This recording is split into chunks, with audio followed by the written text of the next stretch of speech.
लोग अपने साये से डरने लगे। ये भी मेरे हक में बुरा है, ये भी मेरे हक में बुरा है, ये भी मेरे हक में बुरा है। ये कोई चीज बुरी नहीं, बदशगुनी से बाहर आ जाए, कोई शय बुरी नहीं। ये मकान अच्छा नहीं, पीर साहब कहते हैं मकान बदल लो सही हो जाएगा। मकान सिर्फ वो सही नहीं होता जो तंग हो, जहां अजान की आवाज ना आए, जहां हमसाए अच्छे ना हो, वो मकान दुरुस्त नहीं होता। हमसाए अच्छे हो, खुला मकान हो, अजान की आवाज आए तो वो मकान बरकत वाला है। घोड़ा फरमा बरदार हो, हुजूर ने फरमाया बरकत वाला है। बीवी फरमा बरदार हो तो नबी पाक ने फरमाया बरकत वाली। हाँ कुछ खराबियां हो तो फरमाया बरकत वाली नहीं। लेकिन मनहूस फिर भी हमारे यहाँ अजीब बात है, कोई बीबी आ गई किसी घर में तो हालात खराब हो गए, कहते हैं जब से ये आई है तबाही उतर गई है, हद हो गई है। भाई बंदा भी कभी मनहूस होता है तो ये निकाल दे। लोग नफसियाती मरीज हो गए। पीर साहब ने कहा मकान बदल लो, मकान बदल लो। तो मैं क्या पीर साहब ने कहना सी पैसे भी दियो मकान बदलन दे। कितों बदलीए, माड़ा बंदा अगे बड़ा औखा बनाया है, और कितों बदल ले। अनोखी बात कर दी पीर साहब ने, मकान ही बदलवा दिया शरीफ आदमी ने। तो ये बदशगुनी मना है शरीयत इस्लामिया में। बिल्ली रास्ता काट गई, सुबह सुबह पता नहीं किसका मुंह देखा था, मेरा पता नहीं क्या। ये बदशगुनी बचे, इन चीजों से बचे। लोग लड़ पड़ते हैं, यकीन करें। बीबियां महल्लेदार की कोई खातून आ जाती है तो हंडिया छुपा लेती है, कहती है इसकी नजर बड़ी जालिम है, हंडिया छुपा लेती हैं। खुदा से डरे, बदशगुनी इस्लाम में दुरुस्त। और नबी पाक के लफ्जों पे गौर कर लें, रसूलुल्लाह के लफ्जों पे गौर करें। नबी पाक ने फरमाया जो बदशगुनी लेने वाला बंदा है ना, बदशगुनी लेने वाला, वो कभी आला मकासद हासिल नहीं कर सकता। वो कभी आला मकासद, कोई बंदा मनहूस नहीं, कोई दिन मनहूस। इतने पक्के हो गए हैं सुन्नी, सफर में शादी नहीं करते। जोर लगा लें आप, नहीं करेंगे तो बलाएं उतरती है। ये तो भाई कुफार का तरीका था, कुफार का तरीका था। मुहर्रम में शादी नहीं करते, शोक का दिन है। किसका शोक मना रहे हो? शहीद तो जिंदा होते हैं, किसका शोक मना रहे हो? काफिर है जो मुनकर हो हयाते शुहदा का, हम जिंदा हो जावेद का मातम नहीं करते। किसका शोक मना रहे हो? वो तो जिंदा है, कुरान कह रहा है जिंदा है। किसका शोक मना रहे हो भाई? बदशगुनी। वो जी सफर के आखिरी हफ्ता बड़ा बदशगुनी वाला है, बचे जी ये हो गया, कुछ भी नहीं भाई होता। बदशगुनी कोई शय नहीं। एक और बात है, कहते हैं पीर साहब ने आख्या सूदक बांधे। मैं क्या, मैं 36,000 किताब वेखी, मैनू तो सूदक लभा ही नहीं, केड़ी बला दा ना है, वो पता नहीं केड़ी शय बंद हो गई, नवी सुन लो। सुना है आपने कि नहीं सुनिया हुआ? मैनू नहीं जो लभा किसी किताब च। तो वो मैं सूदक सारिया डिक्शनरियां भी फोलदा रहा, किसी डिक्शनरी च भी कोई नहीं। मैं क्या चलो इहदा कोई तर्जमा शर्जमा ही लभ जाए। अजीब चक्करबाजी है भाई, हद हो गई। ऐसे ऐसे फिक्रे लोगों ने गढ़ लिए हैं बदशगुनी के, जिसका कोई मतलब ही समझ में नहीं आता। तो बस चूंकि वक्त हो गया, मसला ये समझाना था कि बदशगुनी जायज और हाम परस्ती शरीयत में। एक हदीस सुने, हजरत जुनैरा रदी अल्लाह ताला, इन्होंने जब कलमा पढ़ा ना तो इनकी बिनाई चली गई, बिनाई चली गई इनकी। अंधी कलमा पढ़ती, आम आदमी किस कदर डगमगा जाएगा। हजरत जुनैरा ये पहली शहीदा है इस्लाम की, एक रवायत के मुताबिक।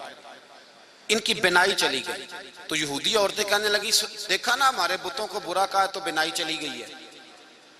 नबी पाक सल्लल्लाहु अलैहि वसल्लम के पास भी पैगाम आया कि बीबियां इस तरह कहनी। हुजूर ने फरमाया ये बताओ वो क्या कह रही है, और तो वो क्या कह रही है? तो कहते हैं या रसूलल्लाह वो कहती है ना भाई मेरा रब भी सच्चा है, मेरा रसूल भी सच्चा है। बीबी हो के ईमान इतना पुख्ता है, मेरा खुदा भी सच्चा, मेरे नहीं नहीं इस वजह से नहीं गई। हुजूर ने फरमाया ये कहती है, ए अल्लाह उसकी बिनाई दे दे। कहते हैं हुजूर ने दुआ दी, अल्लाह ने दोबारा आंखें अता फरमा। ऐसे लोग। एक बादशाह जा रहा था, बुजुर्गों ने वाकया लिखा है, वो जाता था, शिकार का बड़ा शौकीन था। तो जाता था सड़क से तो कहता था कि यार जिस दिन ना को मेरे मत्थे बंदा लग जाए ना, शिकार सही नहीं होता। उसने पाबंदी लगा दी कि जिस रास्ते मैंने शिकार पे जाना है ना, उस रास्ते सामने से बंदा कोई ना आए। मत्थे लग जाता है तो शिकार कोई नहीं होता। अब वो फौजी ऐलान कर रास्ता छोड़ दो, रास्ता छोड़ दो। एक दिन पहले ऐलान हो जाता कितने बजे बादशाह गुजरेगा।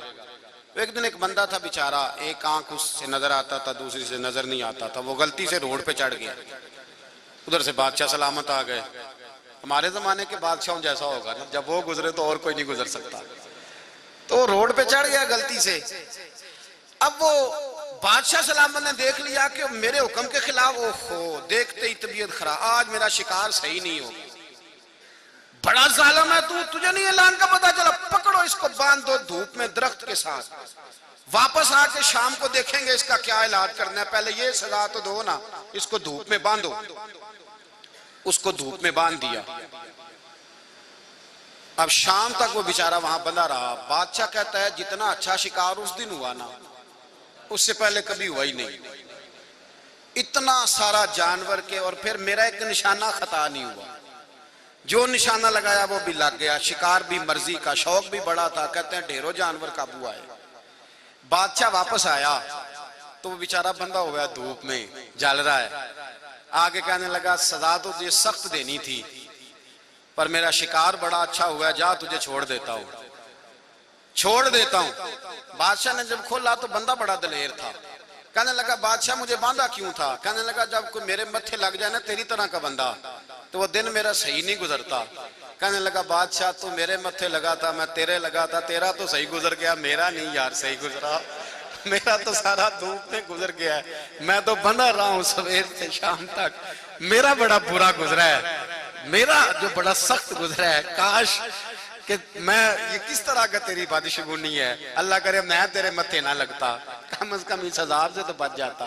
तो बादशाहूनी लेना इस्लाम में दुरुस्त, नेक शगुन ले। और अकीदा किस तरह का?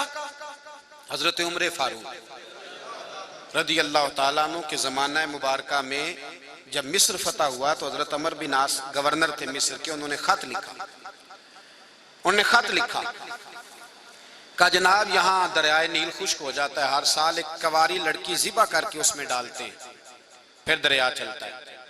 और मेरे आने पे भी खुश्क हो गया। लोगों ने कहा है कि कवारी लड़की कत्ल करके इसमें डालेंगे तो दरिया चलेगा। हजरत अमर बिन आस कहने लगे इस्लाम कत्ल की इजाजत नहीं देता। आपने जनाब उमर को खत लिखा, का हुजूर यहाँ रिवाज है, लड़की मरेगी दरिया में डलेगी तो चलेगा। हजरत उमर ने फरमाया इस्लाम को हाम परस्ती का कायल है, इन चक्रों में इस्लाम नहीं पढ़ता। आपने एक खत हजरत अमर बिन आस के नाम लिखा और दूसरा खत हजरत उमर ने दरिया के नाम लिखा। आपने फरमाया जब मेरा खत पहुंचे तो सारे मिस्र के लोग इकट्ठा करके ले जाना, ना मानने वालों को भी ले लेना साथ, और दरिया किनारे खड़े हो जाना। और दूसरा खत दरिया के नाम लिखा। फरमाया दरियाए नील अगर तू चलता था रब के हुक्म से, तो उमर तुझे हुक्म देता है चलना शुरू कर दे। खत लिखा। और अगर तू अल्लाह के हुक्म से नहीं चलता था तो फिर हमें तेरे पानी की जरूरत, कोई जरूरत नहीं तेरे पानी। सहाबा कहते हैं जनाब अमर बिन आस ढेरों लोगों को लेके गए। जब वो खत जनाब उमर का उन्होंने डाला ना पानी में, तो दरिया पहले से भी ज्यादा तेज चलना शुरू हो गया।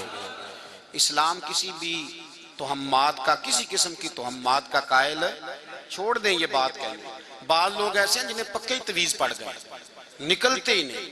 जिधर से भी काली हवा चलती है उन्हीं के घर में तवीज गिरते हैं सीधे आके। जिधर से भी कोई मसला होता है उन्हीं के घर तवीज आते हैं सीधे। अपने आप को मजबूत करें, हम खुदा के मानने वाले हैं, रसूलुल्लाह के मानने वाले हैं, अकीदा और ईमान रखते हैं। ऐसे हर आदमी को शक की निगाह से देखना। और फिर लोग कहते हैं मैं फलां तवीज वाले के पास गया था, वो कहता था तुझे किसी ने कुछ किया हुआ है। तो मैंने कहा भैया अगर आप मरीज नहीं होंगे तो फिर डॉक्टर दवाई किस बात की देगा, और डॉक्टर दवाई नहीं देगा तो आप पैसे नहीं देंगे। तो वो जिसके पास गए हैं उसने आपको कुछ बताना है तो आपने उस बेचारे को कुछ देना है ना, तो उसका तो धंधा है। अगर आप ये काम नहीं करेंगे तो वो फेल हो जाएगा। लिहाजा बचे तो हम मात से इतदाल में रखें नजरियात को, इतदाल में। एक बात सुने, औरंगजेब आलमगीर गए ख्वाजा मोइनुद्दीन अजमेरी के मजार पे। कौन? बहुत बड़ा बादशाह था और मजारात पे जाते। एक अंधे को खड़ा देखा, अंधा खड़ा है बाहर। बादशाह आते थे तो और ज्यादा इकट्ठे हो जाते थे, नजर न्याज ज्यादा मिलेगी। अंधा बाहर खड़ा है तो औरंगजेब आलमगीर उसके करीब से गुजरने लगे तो कहने लगा 30 साल हो गए, 30 साल गरीबुन नवाज की चौखट पे खड़ा हूं, खैरात नहीं मिली। आंखें लेने आता हूं, खैरात नहीं मिली, कुछ दीजिए मुझे। 30 साल से रो रहे, जाग रहे हैं आप लोग? 30 साल हो गए। औरंगजेब आलमगीर कहने लगा कितना अरसा हो गया? कहने लगा जी 30 साल। आप फरमाने लगे ख्वाजा मोइनुद्दीन तो तुझसे नाराज है, मैं तो जितनी दफा भी आया हूं झोली भर के अता फरमाया इन्होंने, तुझे 30 साल हो गए दिया ही नहीं, तेरे साथ नाराज हैं। दो सिपाहियों को कहने लगे इसके सिराने खड़े हो जाओ, अगर मेरे वापस आने तक सही हो गया तो ठीक है, वरना इसकी गर्दन उड़ा देंगे। ख्वाजा साहब नाराज हैं, 30 साल हो गए, इसको आंखें नहीं मिली, उनके वसीले से मिली नहीं, इसको मार देंगे आप, वो नाराज हैं। औरंगजेब अंदर गए दुआ मांगने, वापस आए तो अंधा सही हो गया था। आपने फरमाया कैसे सही हो गया तू? कहने लगा जी मैंने कहा हुजूर मेहरबानी करें, अल्लाह की बारगाह में अर्ज करें, और मैंने इनके वसीले से भी दुआ की। मैंने कहा मौला पहले तो आंखें नहीं थी, अब तो जान भी जाने लगी है, मेहरबानी कर, फजल फरमा। कहते हैं रो रो के दुआ मांगी है तो आंखें ठीक हो गई। तो औरंगजेब ने तारीखी जुमला कहा, तारीख साज को याद रखें। कहने लगे तुमने यहाँ आके ना ढोंग रचा लिया था, ढोंग, तू आंखें लेने नहीं आता था, वरना जिस गरीब नवाज ने जिंदगी खुदा रसूल के नाम कर दी हो, उसके वसीले से कोई मांगे तो रब अता ना करे। जिसने अपनी जवानी सारी रसूलुल्लाह के लिए कुर्बान कर दी हो, लम्हा लम्हा जिंदगी का रसूलुल्लाह के दीन के नाम गुजारा हो, उसका नाम लेके वसीला दो तो रब रहमत ना करे। फरमाया तुमने ढोंग रचाया है, दरबार का ढोंग, इसलिए कुछ नहीं मिलता। मैं भी कहता हूं ढोंग ना रचाओ, ढोंग ना रचाओ, ढोंग रचाते हो तो कुछ नहीं मिलता। दरवेशों के दरवाजे तो आज भी खुले हुए हैं। सिद्ध के दिल से आओ, दयानतदारी से आओ, कासा सीधा करके आओ, उनके वसीले से जितना भी मांगो मेरा रब अपनी रहमत के दरवाजे खोल के अता फरमाता है। ढोंग रचाया हुआ लोगों ने, इसलिए हालात बिगड़े हुए हैं।